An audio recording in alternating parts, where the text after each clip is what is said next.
So it is finally time to go and get all these plants installed. Oh, I'm sorry, I'm so distracted. There's like a ton of butterflies and bees flying around me, which, yay. And that really has to do with the fact that we are gonna be installing a ton of Florida native plants. These ones are beloved by butterflies and bees and all sorts of pollinators. Birds are gonna love some of the seeds and berries that are gonna come off of these fantastic plants. So what we're gonna be doing is I've got a little bit of a pile to clear up there, and then we're gonna start installing all of this different variety of Florida native plants. So I'll be talking you through kind of why I'm gonna group some of the things. I'll kind of talk you through some of the plants.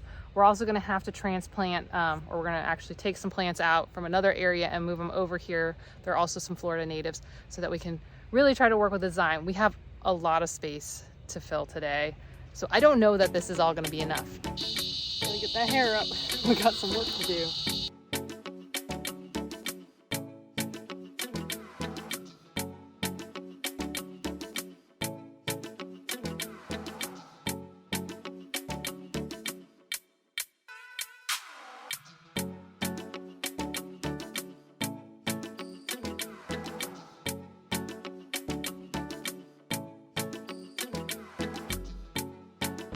So we've got it kind of cleared up. This isn't the cleanest of mulch, but that's okay because we're going for a very natural, wild look. But that doesn't mean you have to be that way when you're doing Florida native plant landscaping. There are plants that can give you very structured looks, and there are plants that can give you very wild, like you're in the ecosystem look. I'm not going for a very manicured look right now, though it will be tidy. And one of the big things with keeping it tidy is always having borders. So like the street, the driveway, and then we're gonna use some logs here. So we have these logs here, and there's some more in the mulch pile back there that we're gonna use to create a little bit of a border, kind of continue to create a clear segregation between this is the vegetable area, this is the wildflower native plant area. And that way it'll continue to create this tidier look that we're going for, but not manicured.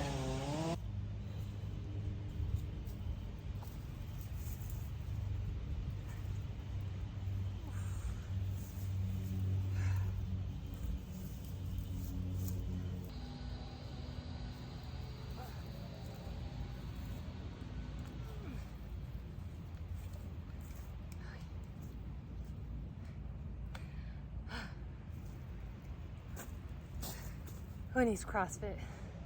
Just make a garden. So what we're gonna do now is we're gonna start placing the plants before I start digging any holes, because I need to get an idea of like, is this gonna be enough? I have no idea if this is gonna be enough. I think it's a very strong start, but I don't know that this will be enough. So I did group last video. Remember, got some of my shade lemming plants. I've got my wildflowers that definitely like sun. I've got some of my scrub plants. So we're gonna just start kind of getting a general placement, and then once I kind of figure it out, then I'll talk you through why I did what I did. And then we'll see, is this actually enough for the space? Now I'm not just going literally by like the pots themselves. We know that these plants are gonna grow. Some of them are gonna grow really big. So I need to take into account how big they're gonna get when they're mature. And many of these are gonna get to their full size, 3-6 months from now. So it's okay that there's a little bit of space right now. It's not like a forever spacing. So let's get going with placing plants. So this ended up taking up more space than I actually expected. When I originally had it clumped on the section over there, I thought, my goodness, this is not enough shady plants, but actually I think this might work out really well. So what I did is I put the plants that definitely like the shade closer to the Poinciana. They will get the most amount of shade throughout the day and throughout the seasons. And that might seem counterintuitive because I got this woodland phlox, which only gets 8 to 18 inches tall. It's not a very tall plant. You can see by comparison to some of these other plants, not very big. But the intent is that as it grows over time, it'll fill in between these plants, which we love that. So we're starting with the rouge plant kind of as the focal point of this section. This is gonna get about 3 feet tall, and it'll spread out a little bit, maybe 2 feet, 3 feet wide. So it'll be a nice hardy structure that's gonna be there throughout the seasons, kind of anchoring the space as other flowers maybe come in and out of season and maybe don't look quite as cute. Then what I did is we said the woodland phlox closest to the Poinciana, which is this tree right here, not native, but we have it here. So what I did is, you can see the 3 are kind of the closest to the shade, so I'm getting them the closest to the canopy shade that's throughout the day. And then what I did is I put in front the plants that will take semi-shade to full sun. So then what you can see is that all the plants that are here in the front where they potentially get the most amount of sun, this is actually the south, that these are all full sun, partial shade, or partial shade to full sun plants. So we have our 2 azure blue sages here, which get really pretty blue sage flowers right here. And I know you may think, hey, I've seen like nice purpley blue sages at like the store, and I've never seen these ones. These are the native types. So this is a really good one for attracting pollinators and dealing with kind of our semi-shady area. So then coming more out into the sunny areas, we have a sky flower here and a sky flower there. That is one, I know it doesn't have the pretty flowers on it. Now this is only going to get 1 to 2 feet tall, and that means it'll be able to compete with our blue sage, which will be coming kind of up like this, and this one will be more sprawling out, nice herbaceous colors, and right, we got these bright blues, really pretty. Now while these can get a lot taller than the other plants, I think they can get up to 5 feet tall. Technically the cardinal flower, I think mine only ever got up to 2-3 feet tall. They will have gorgeous, gorgeous, gorgeous, gorgeous red flowers. But remember, they're not going to create a shrubby kind of texture. They're going to be these nice little pokey sticks sticking up. So I'm going to have them in the front. Some of these will creep forward as they're reaching towards the sun, and others will creep back, and that hopefully will fill in the area. I don't know if we'll need more ground covers for this area in the front, but I think as a good starting spot, I'm feeling pretty good about this section. And just so you get a sense of how much space they're taking up, we're kind of into the middle of this first arch in the vegetable garden. And then we need to figure out this, all this. So what I'm gonna focus on next is the tallest plants and what's gonna go in this section right here, and then we'll see how far we can spread back this way. So when it comes to space back here, there's a couple of plants I really need to focus on starting with, and that's gonna be the Joe pieweed and the muhly grass. These are gonna be the most substantial of all the plants. So if I don't make space for them, if I just shove them in the middle, they're gonna create problems for other plants later on. So those will be the 2 I focus on first, and then we're gonna get into a lot of the yellow wildflowers and really interesting wildflowers, and hopefully can fill up a lot of this space. And then maybe we get into more of the scrub stuff in the middle front, but I don't know. This is gonna be a whole learning experience for all of us, huh? I have to tell you, I'm in a little bit of shock and disbelief because I actually think that I might have enough plants for this project. This is crazy. Okay, so centering it with the muhly grass, I think it's gonna be really nice. And then what I did is I did the Joe pieweed behind it right here. This one gets 4 to 6 feet tall, but also like really, it's gonna take some space. And then on either side are the starry rosens. So that's this one. These get 2 to 4 feet tall. So they'll definitely take up some height. They won't necessarily take up a bunch of space. Now, on the ground there, that's graceful liatris. Those will start to fall over at points. Some will catch on the muhly grass there in the middle, and some may fall yonder into open space. And right next to the muhly is also the palafox. This is the one that butterflies, pollinators, they really like that one. I don't know if hummingbirds would like it. It's got a structure that I feel like they may be enticed to, but it's very leggy. And I think it's more towards the end of the season. That's cool. We're okay with that. We're gonna put some in. It'll lean on the muhly a little bit, and we'll kind of weave through some other plants. You may say, surprise, what is that? So these are the butterfly weed I propagated. So they have those beautiful orange flowers. So when they do finally bloom, bam, got some orange in there. Then we have our elegant. So you kind of see what I did is I got yellow, then I think this one gets like a pinkish rosé color, purple, yellow, and then we've got kind of the purples distributed out throughout. So the 2 gracefuls, and then the elegant's kind of behind. So it's creating kind of a triangle, but it's giving a different texture kind of that away. Then I snuck in the world milkweed because it doesn't have a lot of good structure to it, as in it's gonna be able to hold itself up. So other plants it can weave through. And then my favorite Coreopsis leavenworthii, beautiful. It will get very shrubby bushy and it will fill in a lot of space. So it'll be good to pair with that world milkweed. And then some more butterfly weed. These will poke up and through, they'll kind of fall over. But by having some of these other plants around it, the little caterpillars will meander and wander around. So you can kind of see we got some yellow, and the yellow starts to change. And then we have our purple coneflower, aka echinacea. So we go from some rich purples to some paler purples, because I'm thinking this is going to be more of the scrub area. So I think it'll work kind of to create the sense of like we're moving out of the vibrant colors into kind of our silvery tone area.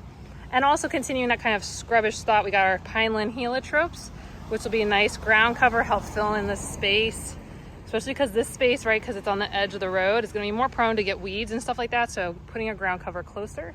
I don't know how much it'll fill in. We may need to add something like a frog fruit to help kind of really cover the ground, or maybe a twin flower. Got pineland twin flower. And then right here, a nice salt and pepper. It's not standing out as well against the mulch right now, but I think later on, this one's going to be much beloved by pollinators. I've already been seeing tons of bees and butterflies hanging out. I think they're just going away right now on me because I'm disturbing their area. But I think this is going to create a very cool look. So we got the height in the back, got our centerpiece, and we've got a lot going on. There's only a small strip in front, but I'm leaving that because what I've learned over time is, especially these sun-loving plants, they will come forward. So they will all start leaning this way. So I'd rather give them more space and then have to maybe figure out a small strip than have them on the edge and then out in the street, and I'm constantly fighting a battle here. And yes, there is a little bit of grass left. I got to work on that. So up next, we got to figure out this last grouping of plants. But I feel pretty good. I feel like we got a thing going here. Okay, I think we've got it. So here's what we got going on. So in the middle, I put the Simpson stopper. It's gonna go kind of middled up. I gotta straighten up a little bit, but it'll go right in the middle of this vegetable garden.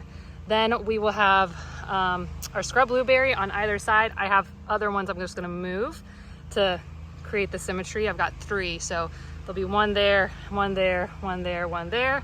And then we have our scrub mint, calamanthia in the middle. Then we've got some rain lilies spread out here, and then we've got our railroad vine that can start winding through. I added the other railroad vine here, and then my, what are they, marsh rattlesnakes will go right there. And then the partridge pea I shoved back here, there was kind of a big gap, and that thing was pretty overwhelming, so I didn't think it was gonna do well. Didn't look like it would go well in this space. And then I added the vanilla flower and the green eyes right behind it, plus our silk grass to the front there. You know, just looking at this, I'm considering if I add another silk grass over here. I feel like the answer is yes. We'll go pick one up another day, not right now. Super excited about this. This is gonna take a while to install. There's a lot of plants, and having installed even 10 or 12 plants before, this is gonna take a minute. So, cue the montage.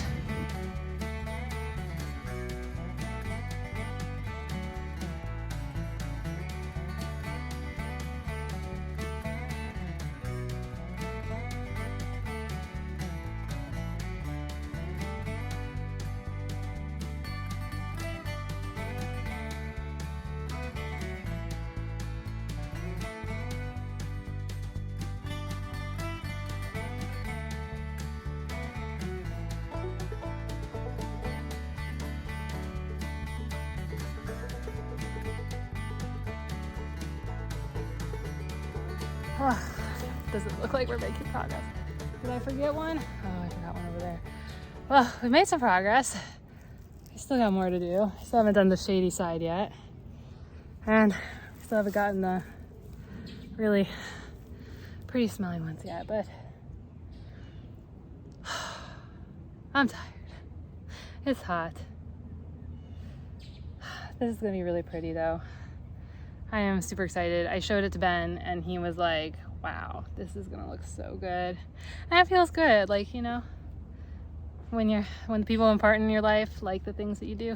So that was cool. And he was really excited to see that once I spread everything out and kind of put together our game plan, that, you know, it was actually gonna fill up almost the entire space, other than buying like maybe one more plant, which is the, I keep saying silk floss, which is a tree from Africa. Silk grass. We're gonna get one more of those so we can even out the 2 sides, but I'm feeling pretty good. I mean, not now. Now I'm feeling exhausted, but I feel really good about the way this is looking. I feel like this is gonna fill in really nicely. And as always, like, you might lose a plant or 2 here or there, but I'm really excited to watch how this transforms. And so This is me telling you I'm excited so that I can motivate myself to keep digging holes. Okay, I'm gonna dig some more holes.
Okay, I'm done. And if you're feeling really inspired and motivated, go ahead and check out this video where I went shopping for these plants. Plus I showed a lot more Florida native plants.